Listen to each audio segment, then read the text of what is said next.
तो नारद जी ने उतना समय नहीं लगाया, अपना विवेक लगाया और जैसे ही इनको लगा कि अब मेरे से नहीं होगा, तुरंत भगवान का ध्यान किया कि प्रभु आप कोई रास्ता दिखाइए, यदि मैं रुक गया हूँ देवी जी के कहने पे तो मुझे जगाना भी पड़ेगा। तो आकाशवाणी हुई, कहा आप खेद ना करें, आप सत्कर्म कीजिए और सत्कर्म के बारे में आपको साधु संतों से पता लगेगा। इतनी आकाशवाणी होके चुप हो गया। अब नारद जी विचार कर रहे हैं सत्कर्म होता क्या है ये तो पता ही नहीं है, और यदि साधु संत से पता लगेगा तो साधु संत हैं कौन। साधु संत से कह दिया तो साधु संत तो बहुत हैं। तो नारद जी ने विचार किया ऐसा करते हैं हम सब साधु संतों से पूछते चलेंगे, यही तो हो सकता है भाई, यही उपाय है।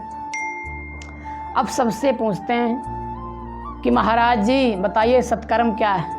अब किसी को नहीं पता, जिससे पूछते कहता पता नहीं। अब साथ ही साथ ये जो बात सत्कर्म था ये सब जगह फैल गया कि नारद जी पता नहीं कहाँ से आ गए, सत्कर्म पूछ रहे हैं। अब देखो, अब ऋषि मुनि बैठे तो होते हैं, अब उनको भाई वो ज्ञानी होते इसलिए तो पूछे जाते हैं। अब जब उनसे पूछा जाएगा सत्कर्म होता क्या है, अगर ना बता पाएंगे तो उनको लगा कि अब नारद जी हमसे ही पूछेंगे आके, तो क्या करें। तो कोई कहता कि ऐसा करो यहाँ से इधर उधर हो लो, का मतलब का नारद जी आने वाले होंगे, कभी भी आ सकते हैं, और उनका तो ऐसा है कि हर जगह जा सकते हैं, परमिशन ऐसा बना है। तो अब नारद जी किसी से पूछते हैं तो कुछ साधु संत कहते हैं असाध्यम, या प्रश्न असाध्य है, पता नहीं कोई बता पाएगा या नहीं बता पाएगा। कहा चलो ठीक है। और किसी से पूछते हैं तो कहते हैं दुर्गेयम, मतलब बड़ा कोई बिरला ही होगा जो सत्कर्म के बारे में बता पाएगा। और आगे बढ़ते हैं तो कुछ साधु संतों के पास, कुटिया के पास नारद जी पहुंच गए। तो कहा नारद जी आ रहे हैं, कहा क्या किया जाए, कहा आप तो भाग तो सकते नहीं हैं, तो ऐसा करो मुंह बंद कर लो अपना, चुप बैठे गए।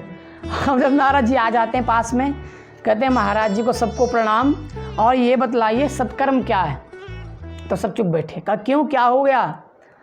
तो उसमें से एक चेला बोल जाता है कि हम लोग का मौन व्रत है। अच्छा, बोल भी दिया मौन व्रत भी है। तो नारद जी समझ जाते हैं कुछ बताने वाले नहीं हैं, यहाँ से मुझे कुछ मिलने वाला नहीं है। मुँह की भूता, मतलब वो चुप बैठे हैं, मैं नहीं बोल सकता। आगे बढ़ते हैं तो कुछ साधु संतों को पता लग गया कि नारद जी आने वाले हैं, पड़ोस में आ गए हैं। तो कियन तस्तु पलायता, अपनी कुटिया छोड़ के ही भाग गए क्योंकि पता था कि यहाँ आएंगे, पूछेंगे, बताया जाएगा नहीं, तो यहाँ से हट ही जाओ। अब नारद जी को लगा कि अब मुझे इनसे कुछ मिलने वाला नहीं है,